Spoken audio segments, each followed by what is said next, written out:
Hello and welcome to today's live coaching call and community conversation. Today we're going to be talking about intermittent fasting and diabetes, and we're going to be going over a new study that was just published. I have some literature here that I'll be reading off of, and I've also made some notes kind of summarizing this new study. So if you've maybe heard some people break this down on the internet, or maybe you've run across this yourself, we're going to break it down for our community specifically here today. So welcome. If you're new here, my name is Diane Parham. I am the creator of the online course and community, the Intermittent Fasting for Today's Aging Woman. We do have a course starting next Saturday. Registration will close on Friday. I'm going to put the link in the comment section for both YouTube and Facebook. So if you're interested, please make sure you click that link and get yourself on my email list or get yourself registered. I'm also the creator of the Midlife Mindset Shift as well.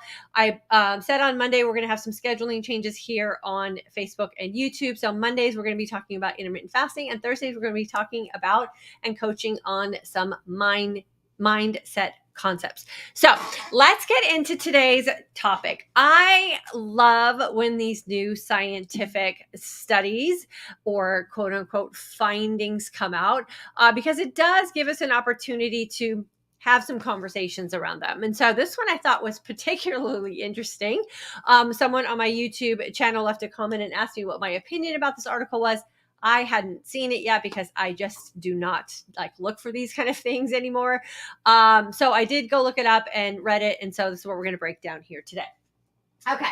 So basically the study was making a correlation between when you eat and increased risk to diabetes. And that's basically what it was, right? So your meal timing. And so here's what the study basically had to say was that if you have breakfast before 8 a.m. or you have your first meal of the day before 8 a.m., you lowered your risk of diabetes. If you had dinner before 7 p.m. or your last meal, we call that the fasting start, right?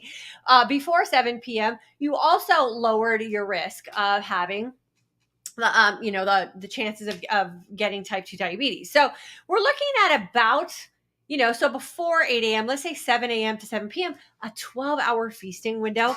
And guess what? That means you also have a 12-hour fasting window. So you are still intermittent fasting. You're just doing it for 12 hours on, 12 hours off. They also stated in the study that if you have your dinner or you continue eating past 10 p.m., and you're eating at 8 a.m. or later, that you have an increased risk of diabetes. Well, rocket science? I don't think so. That just means you're eating for more than 12 hours a day. So you're feasting, or you're constantly in this fed state, and your body just doesn't have an opportunity to reset itself. You're never fasting. You're never getting a chance to reset. You're never getting a chance to drain the tanks. You're always in a fed state. So again, this just makes sense, not rocket science. Okay, so here's the other part that I think is fascinating about this particular study. 79% of the participants were women, and their mean age is 42.7. Okay, in the comment section, do me a favor. Let me know if you're above this mean age, or even more specifically, put a yes if you're perimenopausal, menopausal, or postmenopausal, and put a no if you're not, or you're this age or younger. Because guess what? When I was this age, 42.7, I had a 2-year-old and I had an 8-year-old, and I was running around like crazy, and I was eating breakfast, and I was eating 6 meals a day, and I was doing all the things that I did before I started intermittent fasting, and I didn't have any concerns about type 2 diabetes at that time. 1, because of my age, 2, because of my hormones, 3, because I was super busy, and I was already living a super healthy lifestyle. So type 2 diabetes wasn't even on my radar. At this age, I thought I was doing everything to never have to worry about it. It wasn't until I hit my 50s and I was probably entering the later stages of perimenopause, entering into the stages of menopause, and my hormones started to change, that breakfast for me was really a problem. I was not part of the study group anymore. So the study group really can't apply to me. This information makes no sense to me because I'm not of the right age group for this study to apply to. So think about this when you're getting information off the internet. Who does the study apply to? Or more importantly, does the study apply to me specifically? It also summarized.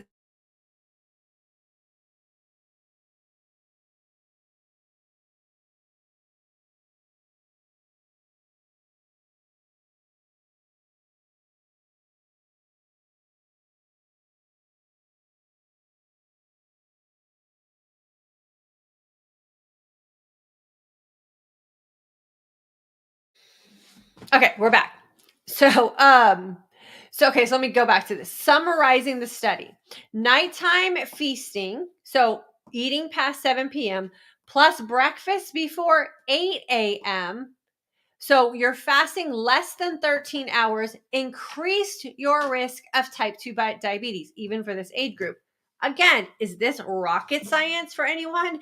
Is this new information? No. If you're fasting less than 13 hours, we know from our diagram that we draw, right? You start your fast here. This cross point here, the 12-hour mark, is when you actually enter into a fasted state where you start draining the tanks. Anything less than that, your body is always processing and breaking down and trying to sort out and figure out what to do with all the food that you ate during the day. You don't get a chance to reset. So again, common sense right here, right? We didn't need the study. So why studies are not an accurate resource for most people? The reason why these studies are not accurate for most people is because where our mindset goes when we read these studies, right? What words do you want to pick from this for you to feel comfortable and confident about maybe making some lifestyle changes for yourself that you don't really want to do? Like, what if you're that person that's like, I love my breakfast, I love my creamer and my coffee, now I have a scientific study that's telling me that what I'm doing is going to help me. But where in here does it say that what most people are having for breakfast is the thing that you want to start your day with at 8 a.m., right? So for me, if I was a busy mom or a busy person leaving the house and I was trying to drop off kids, which is where I was at this stage in my life, and my solution to busyness to satisfy my requirement to have breakfast before 8 a.m. was driving through Starbucks or driving through Chick-fil-A or driving through McDonald's to get some food in me to try to slow down the type 2 diabetes situation for me.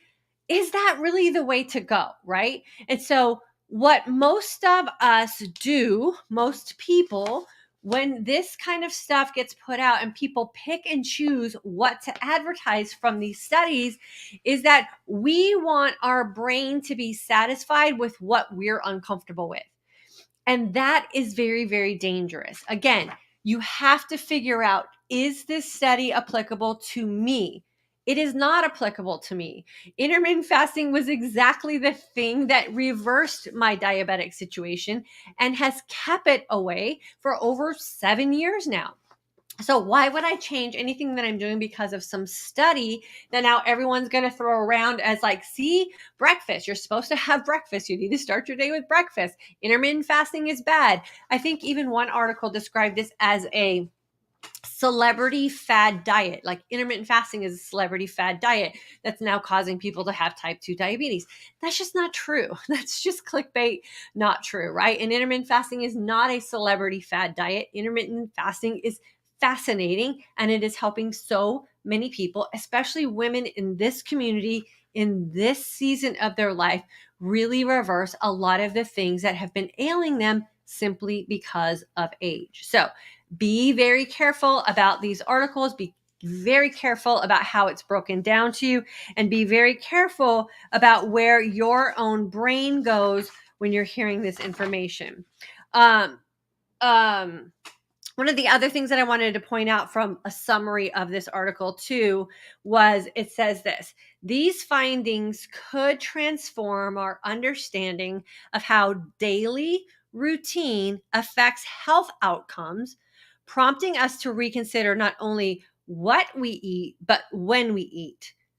Yes, this is what we've been talking about here forever, right? This is the basic concept of living and creating a healthy lifestyle for you. Create routines, create healthy habits, create a lifestyle that will yield you the results that you say that you want. And we already know that living in a fed state all the time, or trying to conform to these kind of schedules, is just not realistic for most of us.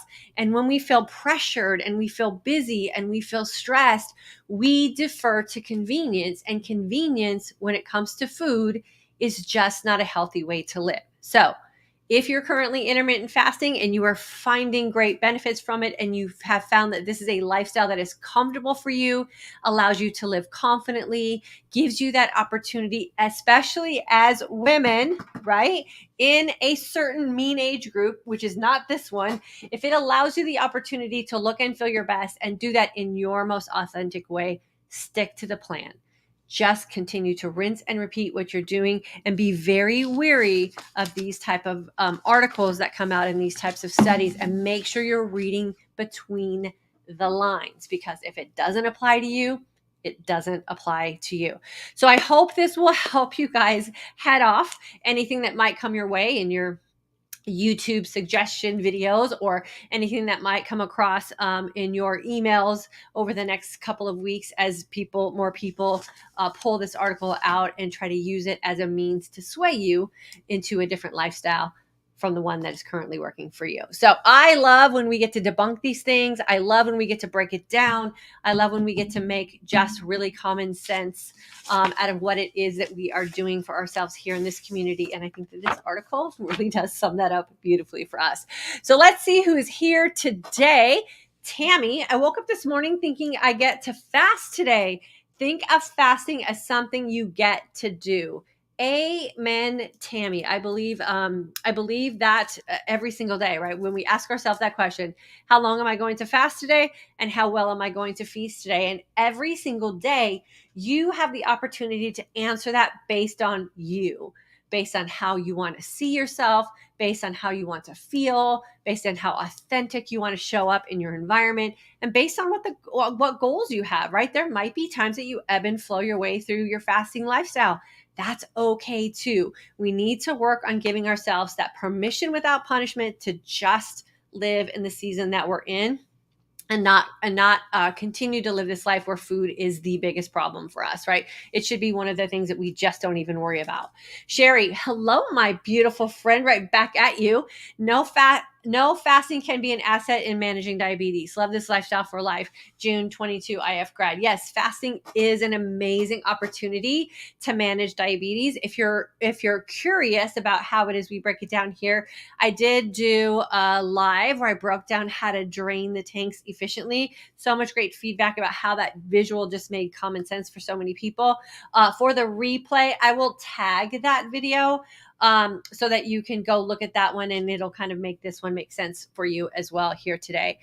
So if you're on Facebook, there's the link to get on the email list or to join the class today. And that's the one for YouTube. It's in the a description box as well. Make sure you get into this August class. It's going to be a lot of fun. By the end of August, all of this will make sense, and you will have the remainder of 2023 to be able to live in your most authentic way, with no more worries about any of these diet fads that are going on. Leona, hello, my friend. It's so good to see you. It's always nice when you jump on with us. Lori, yes, awesome. 51 postmenopausal, yes, fasting, yes. 58 menopausal, yep. Donna, I'll be 61 Saturday, menopause for 11 years. Yeah, so there you go. So 50 when you entered into menopause. That's most of us are kind of at that age. So this study doesn't even apply to us, and the reason it doesn't apply to us is because for most women, diabetes doesn't, or the risk of diabetes or even pre-diabetic conditions doesn't really even set in until we go through the hormonal changes of perimenopause and into menopause. So this study left out a lot of key things for so many of us women. 39 years old, no symptoms as of yet, 4 kiddos. Whoa. Here's what I recommend for our women who are entering in their 40s and are going to be going through into their 50s, is that perimenopause is one of those things that kind of sets in subtly. You're going to go, that's interesting. That seems different for probably about 5 or 6 years. And then things start to get a little bit more rapid in the way that they change. So around like late 40s, early 50s, you'll probably be on the way out of perimenopause and into menopause. So do your studying now, pick up some good resources, make some lifestyle changes now, and then you'll be able to ease through the transition of perimenopause into menopause. Unlike so many of us, myself included, who kind of did one of these when we hit menopause, we kind of hit that wall and we're like, what the heck happened? So fortunately for so many younger women today, there is a lot more information and a lot more communities like this one who openly talk and share about what happens to us as we go through menopause. And so I hope you'll hang out with us, and we'll be happy to walk you through it, my friend. Leona, happy birthday, Donna. Yes, for sure.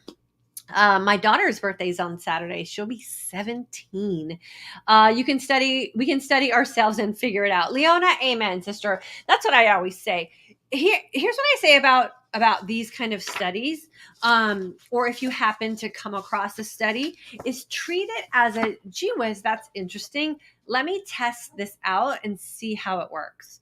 And oftentimes, just like a diet or nutrition book you read, or anything, right, that we're researching, there might be 1 or 2 concepts that you can take out and apply to your life that are going to create some really good habit or lifestyle changes for you. But a complete overhaul of something, I always say, is a very dangerous way to approach things. So for someone to just absolutely walk away from intermittent fasting because they read a headline and got scared and their mind went to, a place that made them feel like intermittent fasting wasn't the way to go, is really a dangerous way to live. And so be very wary of that. Always read the fine lines. Always look for the emotionally triggering words. And I think even in here, it was something I thought it was fascinating. There's something along the lines of like, so for all you breakfast lovers out there, great news. Like, what? I'm a breakfast lover. I just happen to do it at 2:00 in the afternoon. Like, so, what does breakfast mean? Breakfast just means breaking your fast, right? And so be very wary of a lot of those emotionally triggering words too, because they are trying to mess with how your brain is going to think. And that will always lead to the feelings you have, ultimately leading you to the decisions you're going to make. So be very careful. Raina, I'm 58, postmenopausal for 10 plus years. Yeah, so you're in the right place, my friend. You're in the right place. Shauna, 50 and perimenopause. Yep. Renee, 2018 grad here and fasting consistently since 2018. 15 to 20 is typical. Just want to share my recent blood work. My A1C was 5.1. Cholesterol's good too. Hungry is where the magic happens. Yeah. So what's your A1C now? Renee, it was 5.1 and you fast 15 to 20. Yeah. See, and that's the beauty, right? You can play around with that fasting and feasting window. I would say anything that's greater than 13 hours on any given day in a fasted state, you're gonna have some wins, right? And the more consistent you are with that fasting window, and then what I always say is the longer you fast, right, the more room you have to play around with your feasting window. And the shorter your fasting window, the more you have to be really dialed into what it is you're eating, and are you creating the right macro setup for you, and how clean are you eating? And so that always ebbs and flows for us. And so sounds like you're doing great, Renee. So I'm happy to have you here. And since 2018, that's amazing. Leona, yeah, congratulations for sure. I ignore the studies and do the 24. Amen. Tammy, yes, congrats. My ultimate goal is lower A1C. So yeah, so Tammy, that's what you want to do, is you want to make sure that you're consistent, right? And the other thing that you want to make sure you do is be really, really honest about the decisions you're making in your feasting window. the honesty part about feasting is the secret sauce. It is the thing that's going to lead you to where it is you say that you really want to go. And I don't think a lot of people take that part very seriously. So once you get that A1C down, then your frame of reference for decision making is going to shift for you, and you might have a little bit more flexibility because now you've completely drained the tanks, you've reset your system, and now if you consistently do that on a 24-hour basis, right, you're going to let the tanks fill and you're going to drain them so they don't get into that overflow mode. You'll be sailing sweet into the sunset, my friend. So it is that consistency over time for sure. Fasting is a gift from God. Yep. I was also gestational diabetic with my pregnancy, so I'm convinced this lifestyle is working for me. Yeah, 100%. I was at risk for gestational diabetes as well because I was 40 when I had my daughter. She turned 17 on Saturday. Time flies. So I put myself on a very mindful, we'll say, nutrition plan when I was pregnant with her because I didn't want to have to deal with that because I was already high risk pregnancy. So they say that just having gestational diabetes when you're in your childbearing years also increases your risk of diabetes when you go through perimenopause and menopause. So, it's just one of those things that happens. So now that we can have this way to head it off, we'll be in good hands. January 23 grad here, jump into class. It changed my life. Yes, Leona, you are one of our proud graduates. We love having you here. Charmin, you were usually the first one to comment, my friend. I was worried about you. I'm so glad you were able to make it to our live. I'm still loving my 24 lifestyle. Thank you for everything. You are a gift. Charmin in Colorado. Girlfriend, we love having you here. What's the weather like in Colorado? Are you guys burning up over there too? It is hot, hot, hot here in Texas. Want to be natural? Hello, my friend. It's so good to have you join us today on a Thursday. Liz from Maryland, 73 years, total hysterectomy in 1997, off hormone replacement for years. You go, my friend. Healing that body from the inside out for sure. Leona, menopause is no picnic, as my mom would say. It's not, but I think that it's going to get better as generations really have an opportunity to speak more openly about it. I always say, like, the world is changing in our favor for the most part for us women, right? The more we stand up for ourselves, the more we speak openly, the more we kind of bond together in our sisterhood. I think we are going to create some amazing opportunities for women moving forward. So we need to make sure that we are loud and proud about the seasons of life that we're in and some of the changes that we're going through so that there is more information available for, my daughter and what she goes through, even with childbearing years, and I struggled with infertility. So I can help her with that. I had a miscarriage, like perimenopause, all the menopausal problems and all that. I'm very proud of the fact that we are speaking very openly about that, even in our own household, because she'll have a little bit of a heads up. She'll have a history to draw from and, somewhat of a legacy, right? Where for a lot of us, we don't have that because our mothers and grandmothers' generations were just different. So hopefully it'll get better as time goes on. And I think nutritionally, some changes that we make can help with menopause and some of the symptoms we have to go through as well. Tanya, looking forward to the August class. Tanya, I cannot wait to hang out with you in August.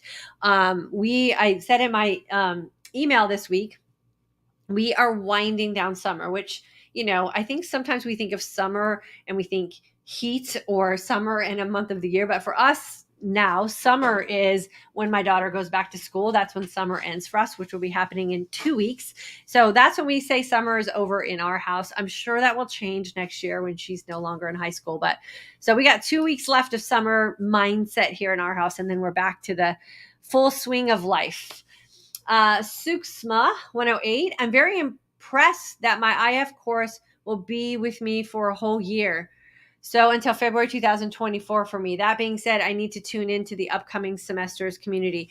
Yes. So make sure you use that course for as long as you have it. And then we do back up a lot of the course concepts here on these lives that we do. So I have 7 years of intermittent fasting videos that you can go back and review. You can always come back here to get motivated and kind of refresh your brain and your mindset about living this lifestyle for yourself. If life happens to throw you off, we're here for you, girlfriend. But use those course lessons every single month until that course expires for sure.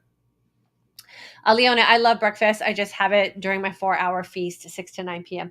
Yeah, right. And I think the whole breakfast, lunch, dinner concept is just so out of whack. Like first meal, second meal, third meal, break fast, fast start out. Like there's better ways to describe what it is we do, because for a lot of people, again, our brain is pretty amazing at what it can do for us and to us, right? So a lot of people, when they hear the word breakfast, they have a very specific set of foods that their brain goes to, right? And that's what they identify as breakfast. And so if that is something that hasn't been working for you, you have to change what that word means. You have to really change the picture that your mind gets when you hear that word.